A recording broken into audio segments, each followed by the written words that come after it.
Guys, this is gonna be just a straight up rant for a couple of minutes, no edits, probably, and no welcomes or intros because I've got actual serious work to do today, but I saw that Katy Perry was gonna put out a new music video with Zedd, and I don't have a problem with Zedd, but in the past, I have historically had a huge problem with Katy Perry. If there are artists that I like to explain that I feel like are making the world a better place, Katy Perry's music, and I don't say Katy Perry as a person because her music is the product of some sort of corporate machine.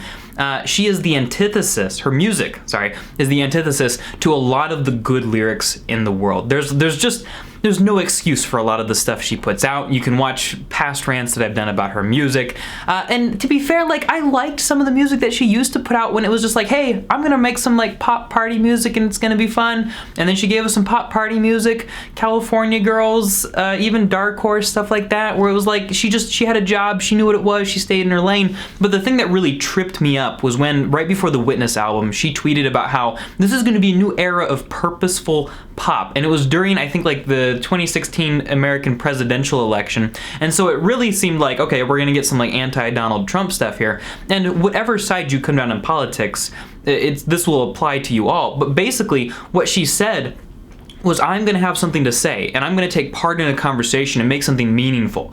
All that was a ploy to get us to apply our own political biases by subjectivity to her music and pull different political messages based on what we preferred. She just barely hinted at anything political, and most of the songs were really terrible and awkward. A ton of like the bad lyrics that I've reacted to or cringed at in the past few years have been from that album because there were just some really bad lyrics. But like Chained to the Rhythm, everybody's like, wow, that's like a political movement. Barely. The song itself is nothing like a political sort of commentary or anything, and the music video is, it hints at some stuff. It hints at stuff barely, but there's no risks. She doesn't do anything that would possibly, estrange any single dollar that somebody might pay her for one of her songs. And so I'm not a huge fan of Katy Perry, and a lot of the music videos she's been putting out have just been weird, and 365 was absolutely no exception. There's so many inconsistencies, the story is so unclear, there's no like definite message or theme, it's very poorly told, and it seems like she just does things to be weird. She used to do things to be catchy or poppy, but now she does things to be weird with the expectation that we will treat them as catchy or poppy because she does them. And I'm just not a fan of that, and I would guess that a lot of people aren't either, though based on reading the comments on that music video, there are plenty of people left in her fan base. But check out the lyrics to this song. They have nothing to say as usual. Waking up next to you in the middle of the week, never needed anyone to send me off to sleep, and I know I said go slow, but I can't hold back no more.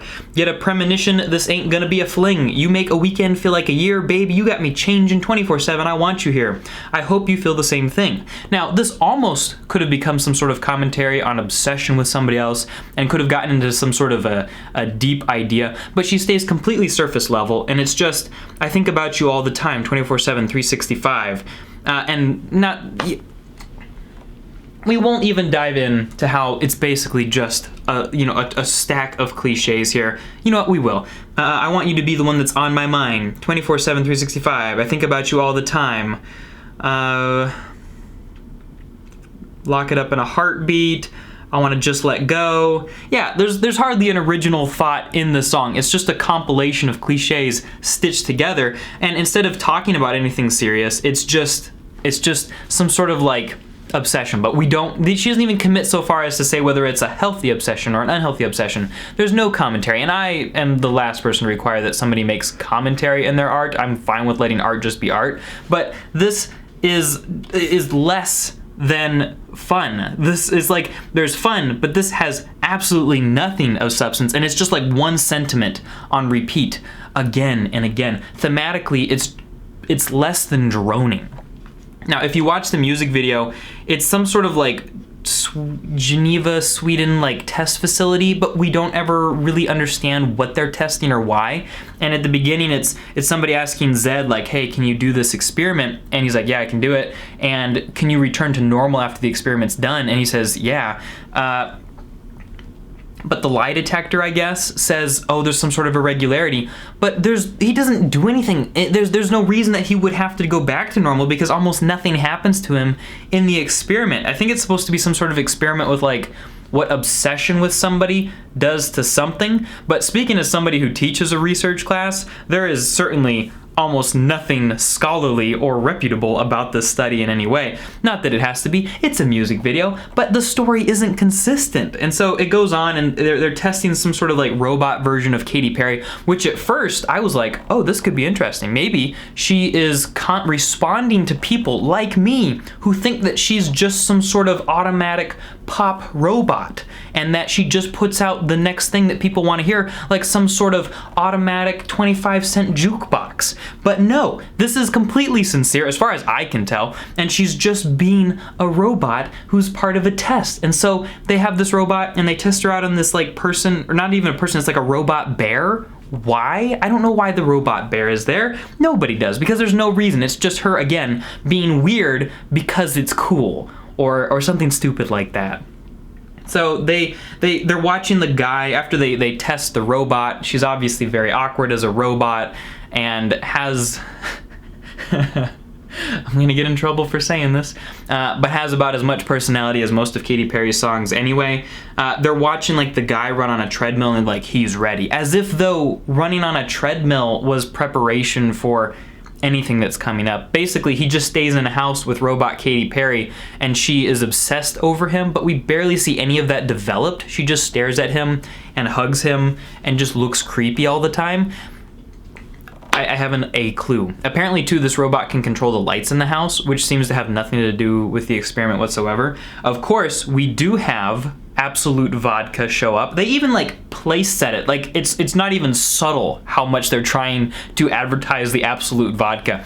And keep in mind, people, that in the United States, Absolute Vodka is an alcohol. And alcohol is not supposed to be drunk by anyone 21 years or younger, or anyone younger than 21 years old. And so my question is, you got this stupid bear, you have this shallow plot. Obviously, the target market is people who don't understand what a good story is, what good music is, what deep themes are, anything. Or even, for that matter, what a good song is, because it's not really that great musically. And so, what person over the age of 21, other than myself, and possibly some of you who were curious, what one of us are watching this music video sincerely enjoying it? Like, her target market, please tell me, it has to be tweens and teens. And these people can't buy vodka. Is Absolute Vodka just preying on children and priming them to want vodka when they turn 21? That's a long-term investment. Maybe that's an intelligent marketing strategy. I don't know. But I don't understand what old person would be watching this music video, because the idea is that if you're old, you've seen enough crap that maybe your crap meter is filled, and now you want something actually good. And so I don't know why you'd be watching this music video. Anyway, so there's also product placement for Jaguar cars. So she's barely creepy at all. He knows it's an experiment. I don't know why he can't just put up with it, but he decides to sleep on the couch because apparently her sleeping too close to him is just too much. And so he goes sleeps on the couch, and then she comes in and she's like freaking out. We don't know why. She wants to be human, maybe. Maybe Katy Perry herself wants to be human as far as like her image goes. She's hugging him too tight. She starts to like freak out robotically. There's sparks flying. They come and tear her away from him. The experiment is a failure. And then the weirdest part, probably the most inexplicable part, robot Katy Perry, they're like working on her at the end and like putting all the pieces together or something. And she watches the lead experimenter talk to the test subject guy and say, like, did you feel anything? Emotionally, we're meant to assume. And he says, no, nothing. And so then she like robotically dies. I would say that the experiment has succeeded. You've created a robot that has emotions, all right? Which is also stupid, but I don't understand. I don't understand. And that's not an easy thing for me to admit. And I believe that the reason that I don't understand is because there's very little here to understand.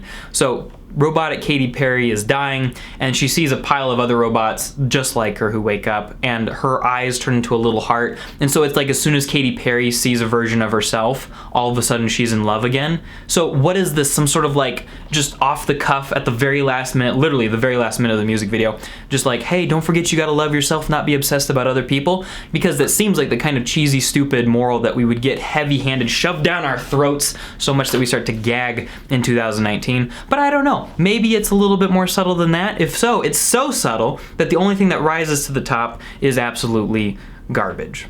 And I don't really know what else to say, guys. I'm just tired of Katy Perry and pop stars of her ilk putting out this weird garbage. Like, these lyrics have nothing to say. The music videos, or the music itself, is oftentimes just something that we've heard 1,000 times before.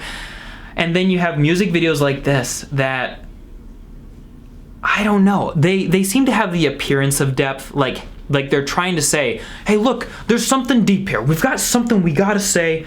But then you start to think about it, and anybody who thinks about it at all is gonna come away from it being like, why did I just waste 5 minutes of my life? And that's my final assessment of 365 by Katy Perry and Zedd, is there's nothing here. It's barely interesting, and I don't know. I hope that you guys find some lyrics and some artists and some music videos that really make you think, but make you think in a way that will eventually have results, not just confusion and apathy. So that's all I have to say. I hope you enjoyed this crazy little rant of mine. Thanks for watching, everybody, and I'll talk to you next time.